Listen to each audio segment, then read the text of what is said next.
She said, "I like you, but I'm not in love with you." I nodded and replied, "Thanks for the clarification." Then I started treating her like a roommate I just liked.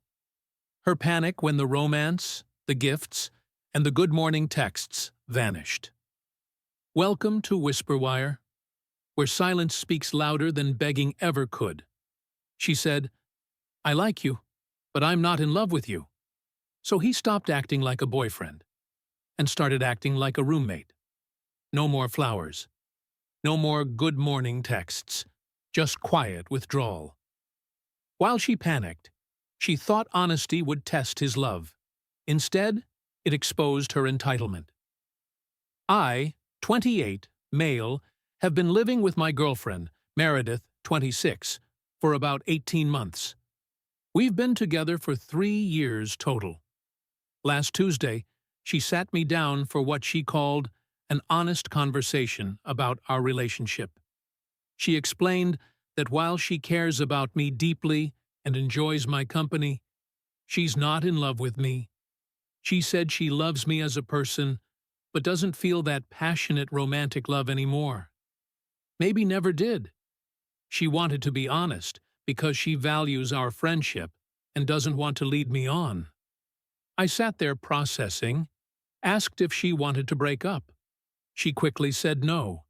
She loves living together. We make a great team and she doesn't want anything to change. She just wanted to be transparent about her feelings. I nodded, thanked her for the clarification, and said I appreciated her honesty. She seemed relieved, gave me a hug, and went to watch TV. That night, I couldn't sleep. Kept replaying the conversation. She wants to keep living together, sharing a bed, sharing expenses, doing couple things. But she's not in love with me. She likes me, but that's it. Fine. If she likes me as a friend, I'll treat her like one. Wednesday morning, no good morning kiss. No sleep well, babe text when I left for work early. When she texted asking what I wanted for dinner, I replied, "I'll grab something on the way home. Thanks." Not cold, just friendly. Stopped by the florist where I usually get her weekly flowers. Canceled the standing order. $12 a week adds up when you're buying flowers for a roommate. That evening, she'd made dinner anyway. We ate together, talked about work. When she cuddled up on the couch after, I gave her a brief side hug, then moved to the armchair. She looked confused, but didn't say anything. Thursday, I deep-cleaned the apartment and reorganized. Moved all my toiletries to the hall bathroom, set up the guest room as an office bedroom for myself. When she got home, I explained I thought we should have our own spaces since we're basically roommates who like each other. Her face did this weird twitch thing. "Roommates?" she asked. "Well, yeah. You like me? I like you. We share living space. That's what roommates do." She argued we were still together, still dating. I asked how that worked if she wasn't in love with me. She said lots of couples aren't in love but still have relationships. I said that sounded like friendship with benefits, and I wasn't interested in that arrangement. Friday, things got interesting. She came home with takeout from my favorite place, the expensive Thai restaurant we only go to for special occasions. Full spread. Said she wanted to have a nice night together. I thanked her, ate my portion, split the bill with her on Venmo, and went to the gym. Got about 15 texts while on the treadmill. Everything from "Why are you being like this?" to "We need to talk to. Please come home so we can work this out." I replied, "Like what? I thought you'd be happy. You are honest about your feelings, and I'm respecting them by adjusting my behavior accordingly. No pressure, no expectations, just two people who like each other sharing a living space." When I got home, she was waiting up. Said I was being petty and childish. I stayed calm. Said I was just matching her energy. She wants a friend. She's got one, a good one. I'll split bills, do my share of chores, be pleasant company. But the boyfriend experience, the romance, dates, gifts, emotional labor, future planning, that's for someone who's actually in love with me. She slept in our room. I slept in the guest room. Saturday morning, she made breakfast. 2 plates of her signature French toast, the kind she only makes for special occasions or when she wants something. "Can we please just go back to normal?" she asked. "This is normal," I said, "for roommates who like each other." She accused me of punishing her for being honest. I said I wasn't punishing anyone. I was just being honest, too. Honest about what I'm willing to give to someone who only likes me. It's been 4 days now. The vibe in the apartment is tense. She keeps trying to initiate coupley things, movie nights, dinner dates, weekend plans. I politely decline or suggest we invite other friends to make it a group thing. I'm not being mean. I'm actually being a great roommate. Place is cleaner than ever.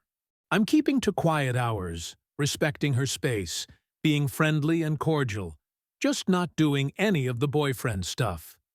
The panic started yesterday when her sister called about their mom's birthday dinner next month. She asked if we were still coming together. I said she should probably just say I can't make it.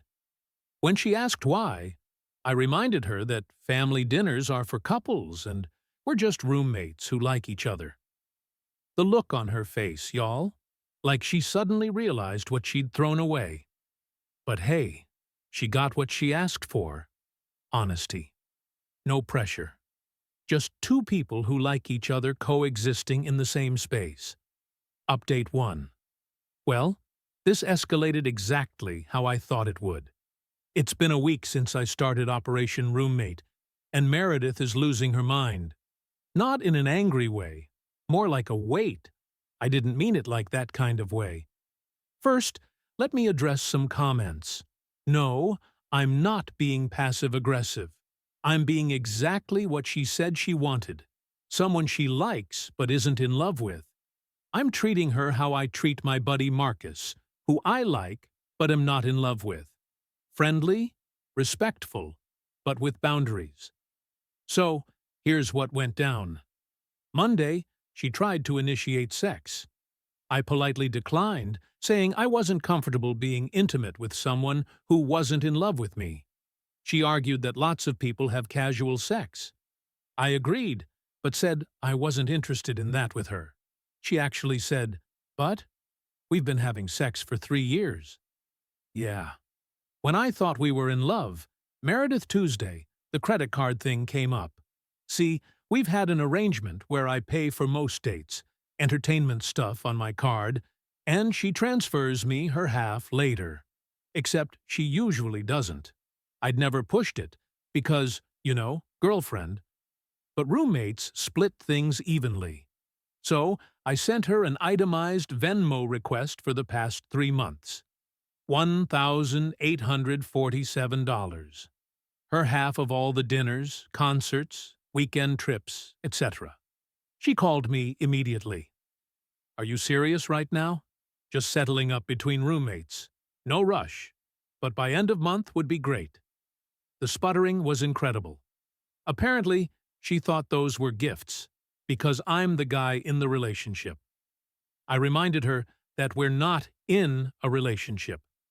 We're roommates who like each other. She hung up. Wednesday, her best friend Chloe came over, clearly sent as an emissary. We all had dinner, Dutch treat, naturally.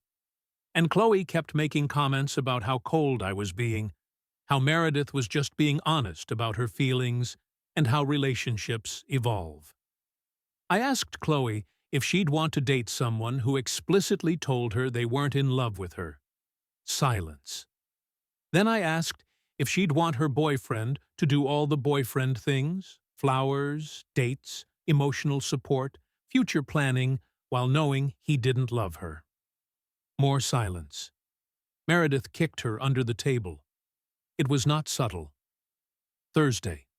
This was the kicker. Meredith's car needed repairs, major ones like $2,200 worth. For the past 2 years, guess who's been helping with major car expenses? This guy, because that's what partners do. She texted, asking if I could help her out. She'd pay me back. I replied, "Sorry, that's a lot of money. Maybe try a payment plan with the mechanic." She called immediately, near tears. Said she didn't have the credit for a payment plan. Turns out her credit is shot from some old student loan issues. I sympathized. Suggested she ask her parents, or Chloe. "But you always help me with this stuff. I used to help my girlfriend with this stuff, but roommates don't typically cover each other's major expenses." She took an Uber to work the next morning. Cost her $47 each way. Friday, she broke down full tears. Said she didn't mean it like that when she said she wasn't in love with me. She was just going through a rough patch, feeling confused, maybe depressed. She loves me. She's in love with me. She just got scared of how serious things were getting. I asked her to clarify. Was she lying then, or is she lying now? That stopped the tears real quick. She got defensive, said I was manipulating her. I pulled up the notes I'd written after our original conversation. Yeah, I document important conversations now. Read them back. You said you like me, but aren't in love with me. You said you wanted to be honest. You said you didn't want anything to change. I'm giving you exactly what you asked for. She tried to gaslight me, saying that's not what she meant, but I had the receipts. She'd even texted her sister that night. She showed me to prove her point, saying, "Finally told Ryan I'm not in love with him. Feel so much better being honest." Saturday yesterday, the nuclear option, she called her parents, put them on speaker, told them I was being emotionally abusive by withdrawing affection after she was vulnerable with me.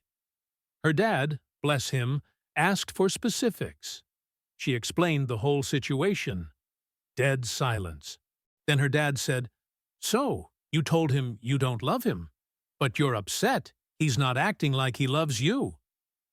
Even her mom, who usually takes her side, said, "Sweetheart, what did you expect?" The call ended pretty quickly after that. Today she's been in her room most of the day. Came out around noon looking rough. Said she's thinking about moving out. I told her I understand, and I'll help her look for places if she wants. Mentioned that the lease is in my name anyway, so that makes it easier. She asked if that's what I want. I said, I want a partner who's in love with me. Since that's not her, living separately might be healthier for both of us. She's now on the phone with Chloe, crying about how she ruined everything by being honest. The irony is killing me. She wasn't being honest. She was testing me, seeing if I'd fight for her, beg her, try harder. She wanted the boyfriend experience while keeping me at arm's length emotionally. She wanted me to do more while she did less. Instead, I called her bluff. And honestly, this week has been enlightening. Do you know how much emotional energy I was spending on someone who wasn't in love with me? The mental load of planning dates she'd half appreciate. The anxiety of buying gifts for someone who wouldn't reciprocate. The effort of maintaining romance that wasn't returned. I'm sleeping better, hitting the gym harder, actually hanging with my friends instead of prioritizing her every whim. My bank account is already looking healthier. She played a stupid game. She's winning stupid prizes. We'll update again if she actually moves out or if there's another extinction burst. But honestly, I'm kind of hoping she just leaves. I've already checked out of this relationship. Might as well make it official. Update 2. Meredith went full nuclear. After my last update, she stayed in her room for most of Sunday. Then, Monday morning, acted like nothing happened. Made breakfast for 2, suggested we go to the farmer's market next weekend. Even mentioned that her cousin's wedding was coming up, and we should RSVP. I politely declined all of it. reminded her she was looking for apartments. She said she'd decided to stay because we need to work through this together. Nah. I started apartment hunting for her. Sent her links to nice places in her budget, now that she's not expecting me to subsidize her lifestyle. She ignored them all. Then, Wednesday happened. I came home to find my parents in the living room. My parents, who lived 3 hours away, sitting on my couch with Meredith, who was crying delicately into a tissue. My mom jumped up. "Oh, honey, why didn't you tell us you were going through such a hard time?" Turns out, Meredith had called them, told them she was worried about me, that I'd been acting strange and withdrawing from everyone, and she was concerned for my mental health. She'd convinced them to drive down for an intervention.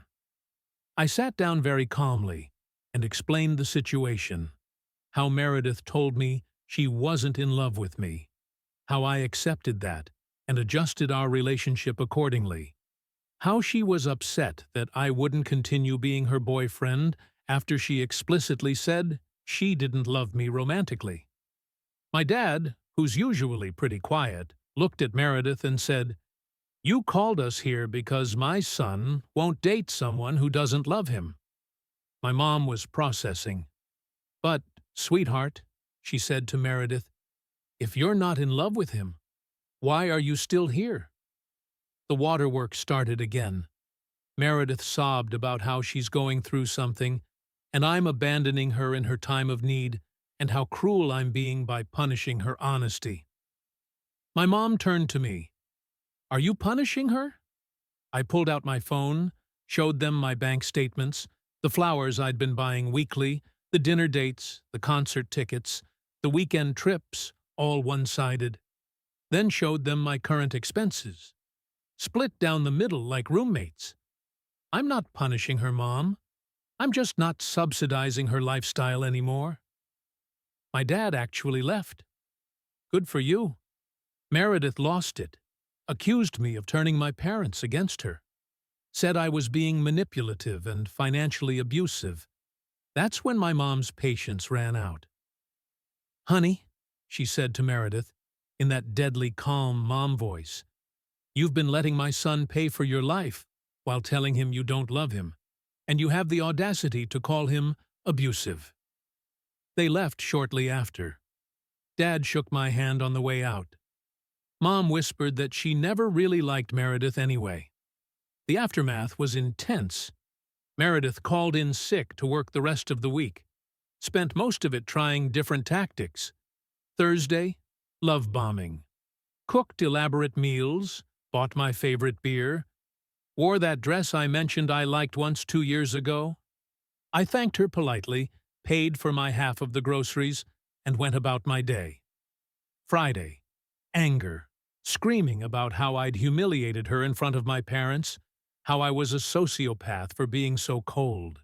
I recorded this just in case. When she was done, I asked if she'd found an apartment yet. Saturday. Bargaining. Maybe we could try again. Start fresh. She'd go to therapy to figure out her feelings. We could do couples counseling.